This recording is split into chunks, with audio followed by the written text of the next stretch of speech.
Welcome to the podcast of MotorWeek, television's original automotive magazine.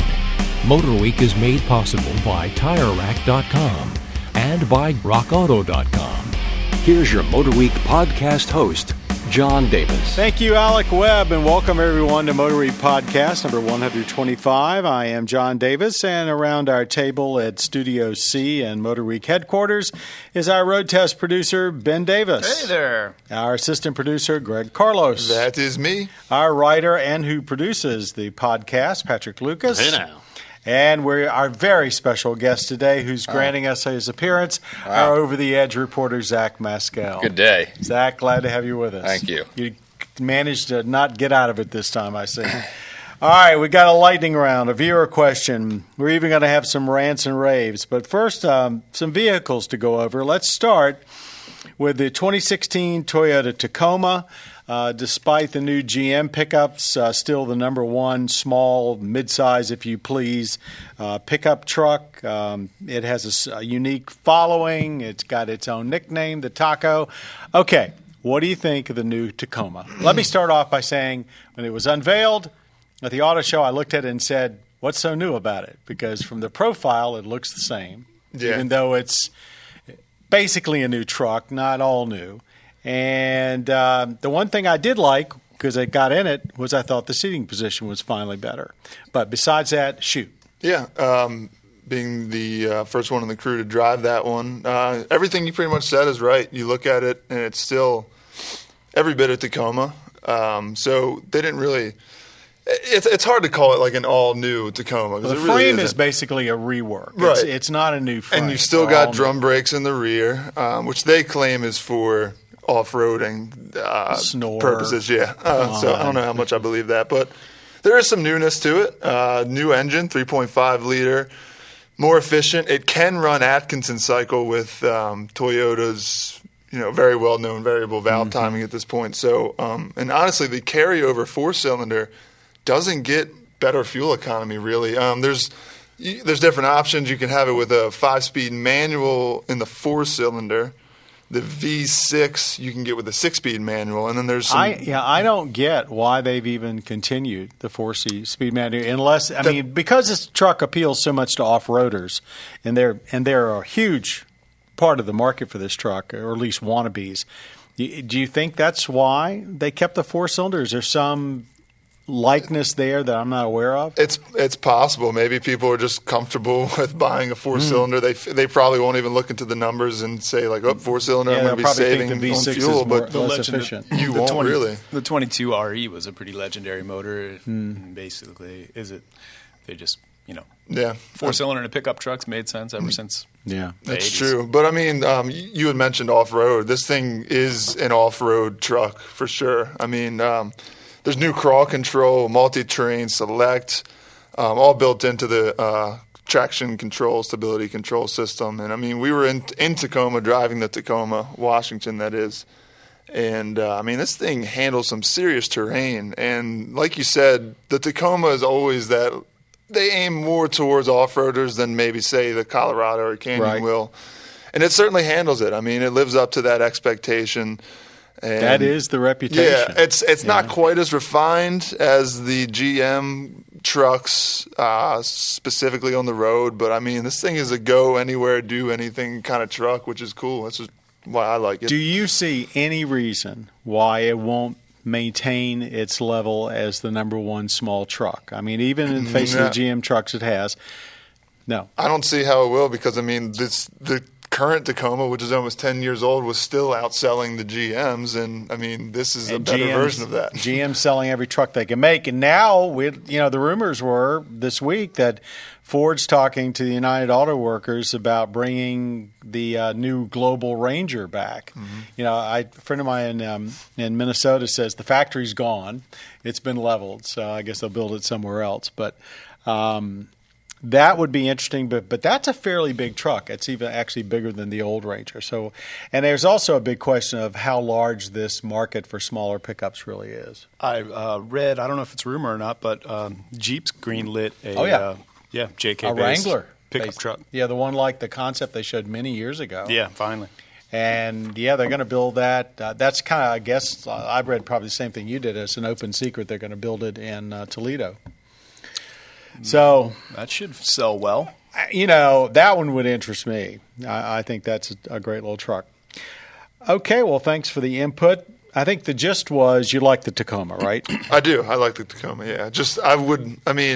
If you're going in expecting an all new truck, just you'll be a little bit disappointed. But if you know what you want and you like a Tacoma, then you certainly won't be disappointed. Does it ride like a Tacoma? It's harsh. It got a little bit better, but it's still and honestly, that's just a mid-sized pickup truck as well. I mean, you're not going to get that full-size truck ride, especially with what we've seen with the advances in like a Ram pickup truck. I mean, that thing rides crazy smooth, but it's certainly better, just not miles better. And it still has a composite pickup bed. Yes, which it I does. think is a big deal. Yep. Did you get to test out the crawl control much?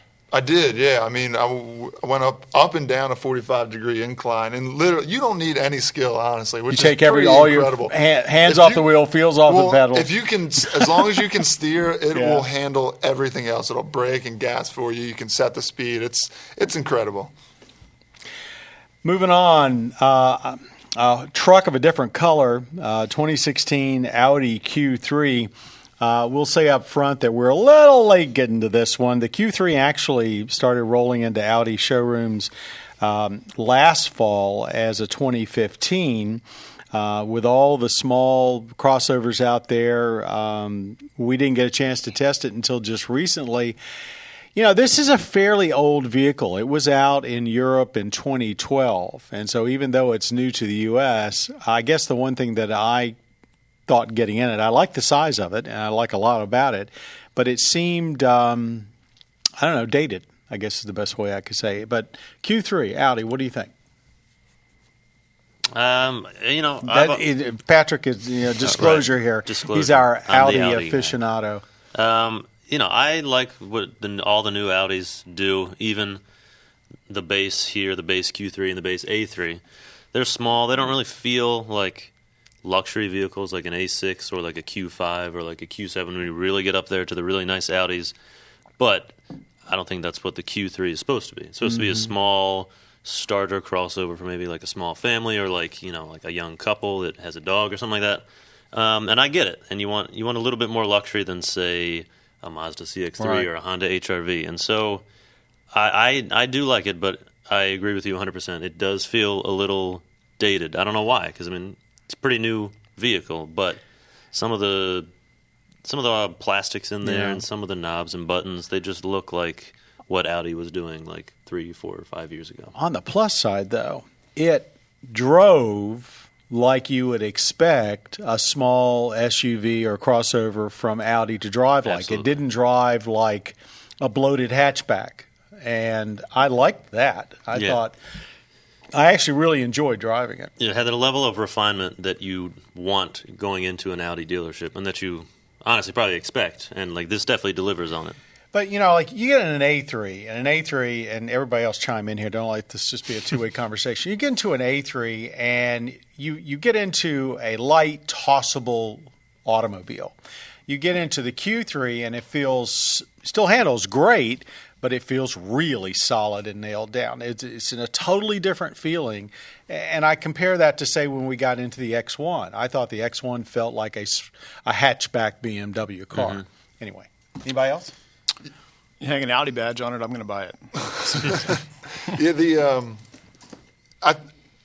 When I first got into it, the switchgear, like we had mentioned, turned me off a little bit because I was expecting Q5 level of refinement. And then once I started driving it and understanding what it was, I was very happy with it. Like everything you guys said, drives like an Audi. It's small, and I can see where maybe, like Patrick had said, a young couple with their first luxury vehicle getting into it, or even an older couple who, empty nesters who just got rid of their kids and, they're so used to driving, a larger SUV. Now they can have a smaller one, but still have the luxury of sitting up high, and, now they've probably got money. So certainly people will probably buy it. Zach? I fell in love with the Q5 over time. So getting in this, I kind of had high expectations. My expectations were met. I kind of disagree with you guys. I still think the interior is kind of up to par. I was fine with it personally. Right. The only couple gripes I had was there's really no rear room under that hatch. And then my other gripe is it's not really as quick off the line as I thought it was going to be. However, it's still nimble and very comfortable. So overall, pleased. I haven't seen the demographics of who it's selling to, but I did read something just recently that the millennials, those born around the turn of the century, that for a long time we heard they don't want cars, they're not getting their licenses, etc. Well, guess what? They're now buying cars, and they're leasing cars more than buying, and they're leasing luxury cars because they can afford them on a lease. All of a sudden, this market has emerged where no one thought it was, and this vehicle is like a perfect vehicle for those folks. Young families, finally, maybe moving to the suburbs, don't want a Chevy or a Ford or Chrysler, but can't afford really a Mercedes or an Audi, but they can afford to lease it. So, our last thing that we want to do is that we do our roundtable here really isn't a car. It's a happening. Zach, we sent you off to cover the Ocean City, Maryland cruise weekend, and I have to say, if you're anywhere in the eastern part of the United States, it's a well-known. You've heard of it. You had to have weekend heard of just car crazy people getting together. How was it? What was notable about it? Had you ever been before? It was great. I've been almost every year. I go down to Ocean City a few times a year for car shows. That's pretty much the only reason I go down there anymore. There's 3,500 cars on display in the show alone, so that's going to be anything 1974 and older is eligible for a trophy. But then, of course, everything after that, you got all these American cars coming down and constantly cruising the strip. And then you have everybody else in the car world down there as well. And it's just like there's just little car meets on every single parking lot the entire way you're going down there. There's a modified car left and right. It is a fantastic time. Yeah, there's some burnouts going on. There's some megaphones. Gee, I'd be pretty surprised if there weren't. You had mentioned like crazy or car crazy people. I think it's more like crazy car people. Crazy car people. Yeah, basically. The people that go down for this specific event, the folks that are putting their cars in this show are all people that are down there to respect the environment and have a great time. They want it to happen year and year again. And then there's going to be these wannabes that go down there and they just cause trouble because, the adrenaline's pumping. Everybody's super excited. I get it. I was young. I'm still young. But I'm saying like 6-7 years ago, I might have been a part of that group. But, now Ocean City is actually trying to crack down on that stuff. So, we'll check into that in the future. But, yeah, fantastic time. I mean, they have a car show at the main inlet at the bottom. They have auctions going on for 3 or 4 days for cars, memorabilia. Christy Brimberry from Fast and Loud was there. Tom Wopat, his name from Dukes of Hazzard was there. So, I mean, the folks that put this on do an incredible job. And I don't really see this moving from Ocean City anytime soon. But just loads and loads of people, loads of cars. You see something new every single day. Is it easy if someone decided to go down, a few weeks ahead of time?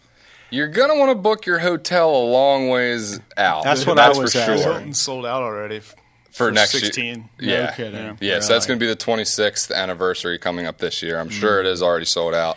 But then again, you can always look for places. It's going to be probably a half-hour drive for you. But you might get lucky. I mean, I always wind up finding somewhere to crash. It's not that hard if you're okay with couch surfing or whatnot. Crash, no pun intended. Yeah, hey, you're not going to sleep anyway because the wide open pipes rip till 4 a.m. Oh yeah, no, it is the entire night. You will not sleep, man. It is drowns incredible. Out the ocean, no problem. Oh my gosh, yeah, it's beautiful. Be sure to catch Zach's recap on MotorWeek, and if you miss it on the episode, head on over to our YouTube site. It'll live there forever. It sounded like awfully good time. I'm embarrassed to say in all the decades I've lived in Maryland, I haven't been to it. Maybe next year. You're a busy guy. Yeah, right. Okay, let's move on now to our lightning round. Okay, we've got 2 minutes. We sort of chat back and forth about an automotive topic, and when we run out of steam or the 2 minutes is up, Patrick hits the bell. It does seem like we've talked about this before, and here we go again. Recalls. This was the year of recalls, a record number. Many, in fact, are still open and active, and we're primarily talking about safety recalls here, but also recalls of any type. These days, manufacturers are basically doing recalls almost at the drop of the hat. But here's the question.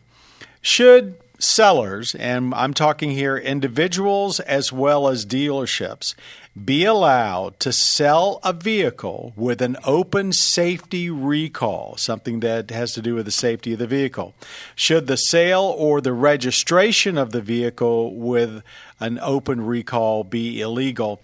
I point out, too, that just recently, AutoNation, the biggest car dealership of the group in the country, said that they will not sell any used car that has an open safety recall. They normally have 80,000 vehicles in their inventory, and about 10%, they say, have open recalls. So, and the other dealer, the big dealership organization, NADA, has not backed that. So what do you think? If you're an individual and you've got a car, and say it's an old one, 20 years old, and you want to get rid of it, should you have to basically spend a ton of money to get it?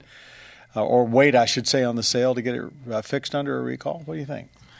I see the fairness and the importance of that, but I think there should be a year limit set, maybe 8 years or so. Or I don't see a car 20 years old.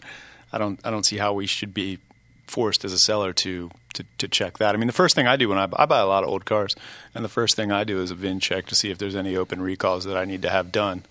Well, theoretically, the recall would still be covered by the manufacturer, so somebody else would pay for it. Sure. Yeah, I mean, it's nothing out of your pocket. But I don't see how they could go back as far as 20 years to enforce that as a seller. Do you think it should be illegal to register a car if it's got an open recall? I do, yeah. It's a pain for me. It's a pain for them. It's just all around. I mean, you're selling damaged goods. I don't want that. I looked up a typical Carfax, and they will point out when there's a recall open, but what I saw, it didn't look like it really stipulated what kind of recall. There could be lots of recalls open.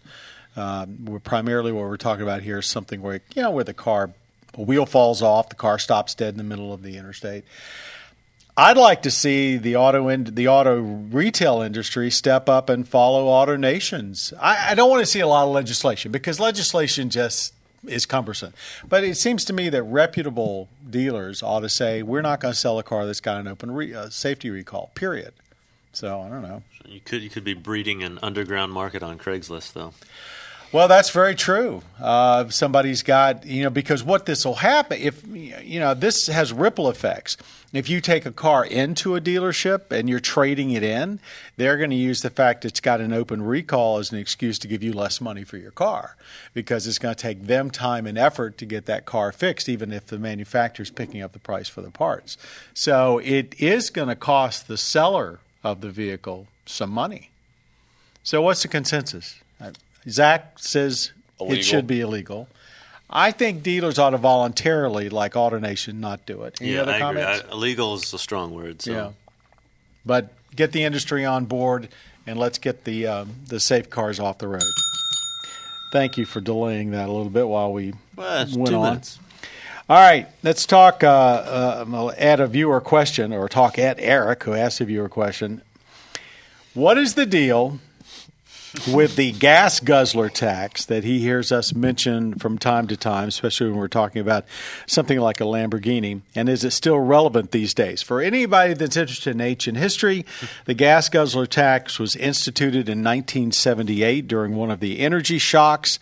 It basically said that if the car, and it did not pertain to trucks and still doesn't, didn't get a combined city highway cafe number of 22.5, and this is not the number on the sticker, this is the pure number, that basically it got this tax, and there was a couple of levels of the tax, I think. It ended up being a tax on rich people. Is it still relevant today? Should we still even have it? What do you think?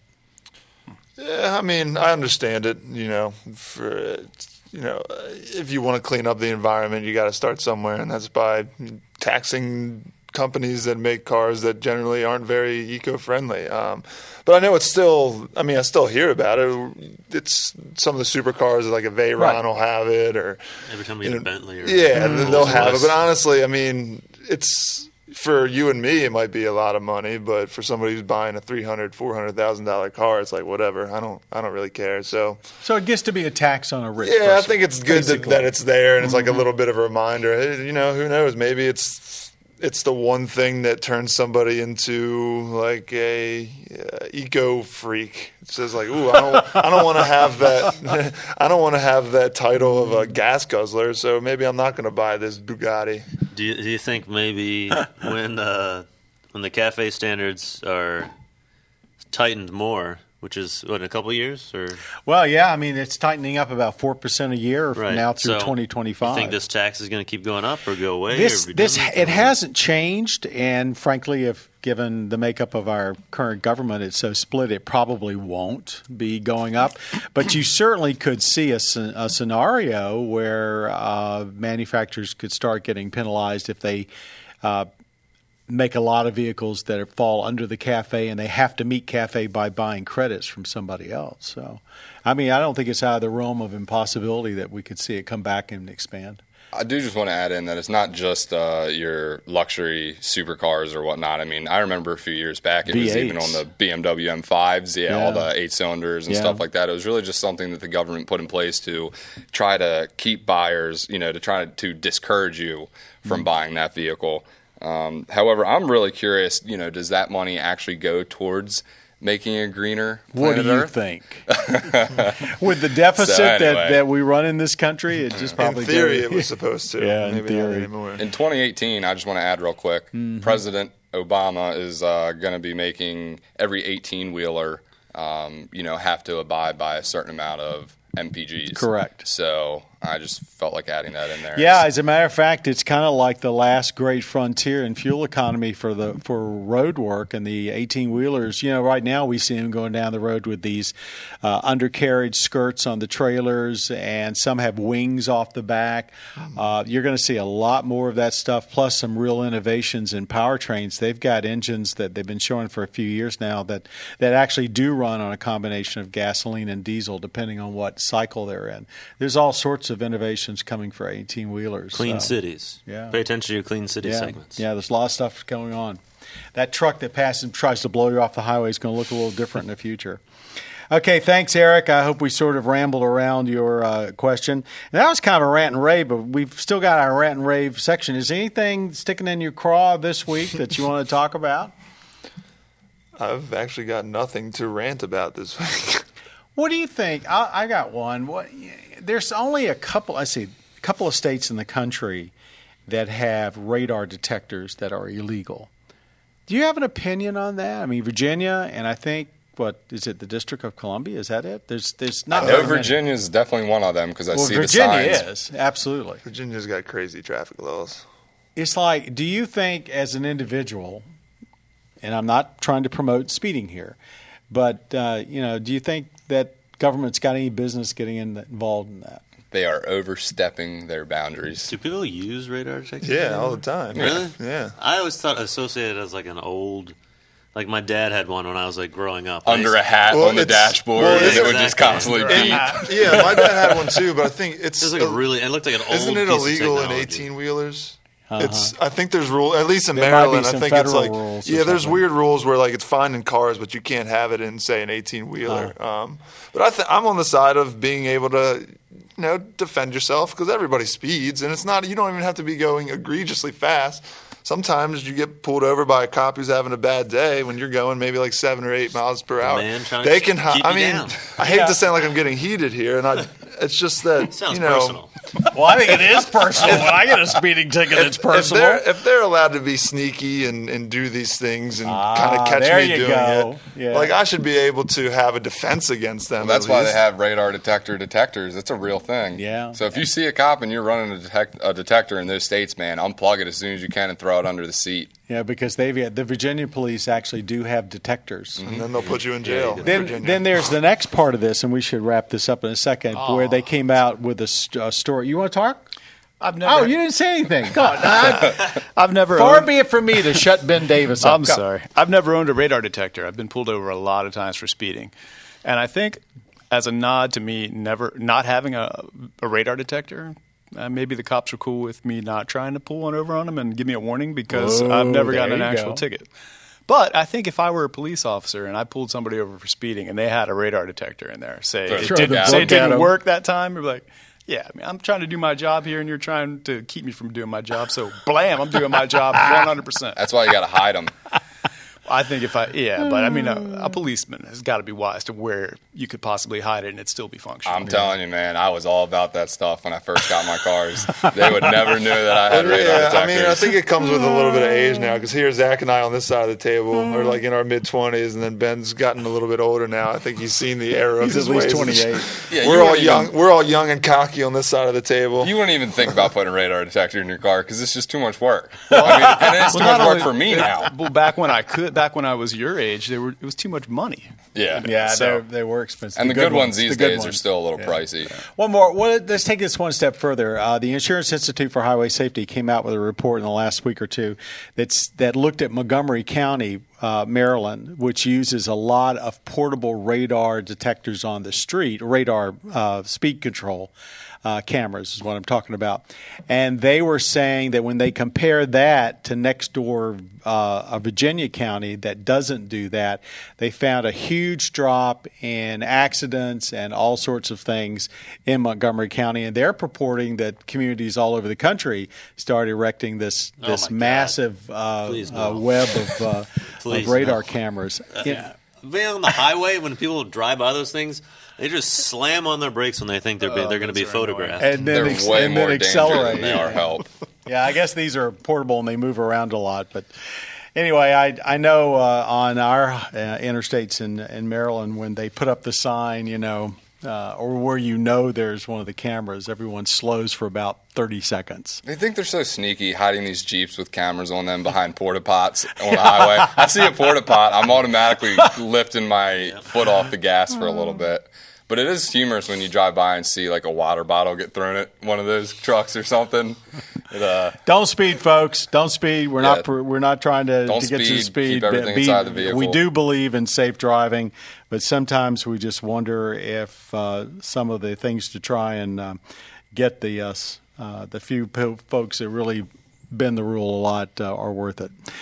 And I think it was worth it, but that's it for our podcast number 125 from our MotorWeek studios. I want to thank our audio engineer, Jim Bigwood, for making us sound much more intelligent than we probably really are, our podcast creator, Bob Mixter, and our podcast producer, Patrick Lucas, the guy with the bell. Thanks very much, everyone, for joining us. Be sure to watch MotorWeek weekly on your local public television station and also in Velocity. Right here, we'll be back in a couple of weeks with another podcast. Till then, drive safely, and thanks for watching, listening, and viewing MotorWeek. You have been listening to the podcast of MotorWeek, television's original automotive magazine.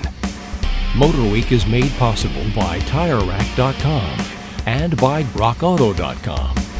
For additional information on podcasts, videos, and showtimes, visit our website at motorweek.org. And watch MotorWeek, television's longest-running automotive magazine series each week on your local PBS station.